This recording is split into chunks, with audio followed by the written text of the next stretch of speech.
1991 жылы желтоқсан айында 3-4 жазушы, ішінде КСРО жазушылар одағының бірінші хатшысы Тимур Пулатов бар Сирия жазушыларының шақыруымен Дамаск қаласына бардық. Келесі күні сондағы жазушылармен кездесу болды. Содан кейін Сирияны аралауға шықтық. Бұл ел тарихи ескерткіштерге өте бай. Бір апта аралап, жергілікті жазушылармен кездесіп, Дамаскіге қайтып оралдық. Сол күні бізді КСРОның Сириядағы елшісі Зотов деген жігіт қабылдады. Елшіліктің отырған жері бір келісті ғимарат екен. Дастархан жайылған үстелде отырмыз. Елшіден біз бір апта бойы жол жүріп, әлемдегі жаңалықтардан бейхабармыз. Газет, журнал, радио, бәрі арабша, не жаңалық деп сұрап жатырмыз. Бір кезде елші КСРО тарады демесі бар ма? Ашқан аузымызды жұмалмай қалдық. Бір кезде қалайша деген сөзге тіліміз әрең келгендей болды.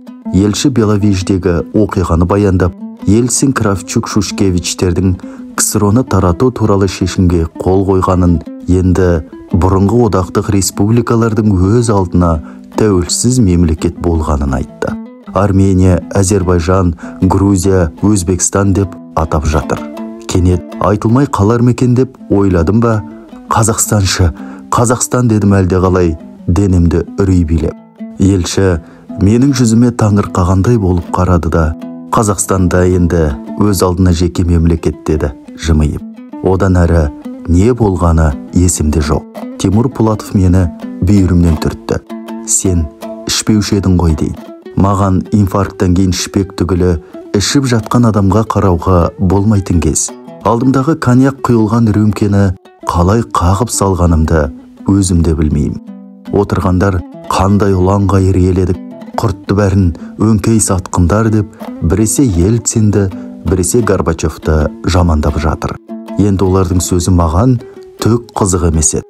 Сан ұрпақтың сан ғасыр бойына аңсаған арманы аяқ астынан орындалып, сен соған куә болып жатсаң, одан артық қандай бақыт болуы мүмкін. Әрине, қазақ халқы түбі бір бостандыққа қол жеткізетін шығар деген дәме көкірегімізде болды, бірақ оны көретін шығармыз деген ойдың болмағаны анық. Өмірімде дәл мұндай шаттанып көрмеген шығармын. Қуанышта стресс сол күні таң атқанша көз ілмедім.